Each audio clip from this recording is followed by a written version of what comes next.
മമ്പറം തങ്ങളുടെ മനോഹരമായൊരു കഥയുണ്ട്. പക്ഷെ ആ ചരിത്രം തുടങ്ങുന്നത് ഉമർ ഖാദിയിൽ നിന്നാണ്. പൊന്നാനിയിലും പരിസര പ്രദേശങ്ങളിലും കടുത്ത വരൾച്ച അനുഭവിക്കുന്ന ഒരു കാലമായിരുന്നു അത്. മാസങ്ങളായിട്ട് മഴയില്ല. ജനങ്ങളും മുഴുവനും ഉമർ ഖാദിയുടെ അടുത്തേക്ക് പരാതി പറയാൻ വേണ്ടി വന്നു. അത് ദുആ ചെയ്യണം. ഉമർ ഖാദി ഉടനടി മറുപടി പറയുന്നു, ഞാൻ ദുആ ചെയ്യാം, പക്ഷെ നിങ്ങൾ എനിക്ക് 500 രൂപ തരണം. ആളുകൾ അത്ഭുതപ്പെടുന്നുണ്ട്. 1800കളുടെ തുടക്കത്തിൽ നടക്കുന്ന സംഭവമാണ്. അന്നത്തെ കാലത്ത് ഒരു 500 രൂപ എന്ന് പറഞ്ഞാൽ ഇന്നത്തെ 10-20 ലക്ഷം രൂപയുടെ മേനി വരും. ആളുകൾ ഇത് കേട്ടിട്ട് അത്ഭുതപ്പെടുന്നുണ്ടെങ്കിലും അവരുടെ വലിയ ആവശ്യമായതുകൊണ്ട് തന്നെ വീട് വീടാന്തരം അവർ കയറി ഇറങ്ങി 1 പൈസയും 2 പൈസയും 3 പൈസയും ഒക്കെ ചേർത്ത് വെച്ച് ആ വലിയ സംഖ്യയും ഒരുമിച്ച് കൂട്ടിയിട്ട് ഉമർ ഖാദിയുടെ അടുത്തേക്ക് വരുന്നു.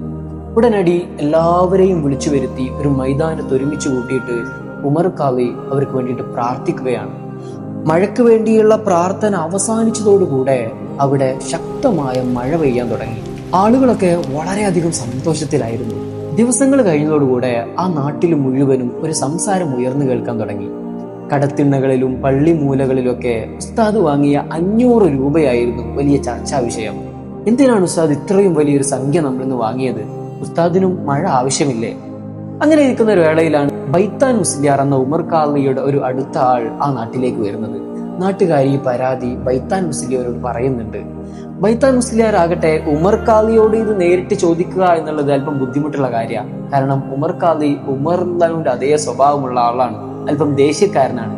അതുകൊണ്ട് തന്നെ ഉമർ ഖാദിയുടെ ഷെയ്ഖായിരുന്ന മമ്പറം തങ്ങളുടെ അടുത്തേക്ക് വരികയാണ്. എന്നിട്ട് ഈ നടന്ന സംഭവങ്ങൾ മുഴുവനും പറയുന്നു. മഴയ്ക്ക് വേണ്ടി പ്രാർത്ഥിക്കാൻ ഉമർ ഖാദി 500 രൂപ വാങ്ങിയതായിരുന്നു അവരുടെ വിഷയം. പരാതി മുഴുവനും കേട്ട ഉടനെ മമ്പറം തങ്ങൾ ബൈത്താൻ മുസ്ലിയാരോട് പറയുന്നു, നീ ഹജ്ജിന് പോകണം. അല്ല ഉസ്താദെ, ഉമർ ഖാദി 500 രൂപ, നീ ഹജ്ജിന് പോടാ. മമ്പറം തങ്ങൾ ബൈത്താൻ മുസ്ലിയാരെ ആ വർഷത്തെ ഹജ്ജിന് പറഞ്ഞേക്കുകയാണ്.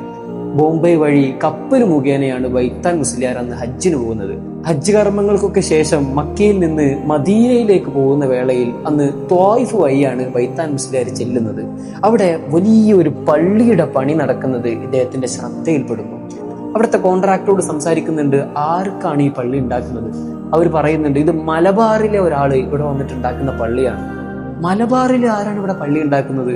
ആ കോൺട്രാക്ടർ മറുപടി പറയുന്നു, അദ്ദേഹം ഇടയ്ക്കിടെ ഇവിടെ വരും, എനിക്കിതിന്റെ ആവശ്യമായ പണമൊക്കെ തന്നിട്ട് അയാൾ തിരിച്ചു പോകും. എന്താണ് അയാളുടെ പേര്? ആ കോൺട്രാക്ടർ മറുപടി പറയുന്നു, ഉമർ ഖാദി. ബൈത്താൻ മുസ്ലിയാർ അത്ഭുതപ്പെട്ടു പോവുകയാണ്. ഹജ്ജിന് ശേഷം അദ്ദേഹം ഓടിയെത്തുന്നത് മമ്പറം തങ്ങളുടെ അടുത്തേക്കാണ്. മമ്പറം തങ്ങൾ പുഞ്ചിരിച്ചുകൊണ്ട് ആ സമയം അദ്ദേഹത്തോട് ചോദിക്കുന്നുണ്ട്, ബൈത്താനെ, നിന്റെ ശൈത്താനൊക്കെ പോയോ?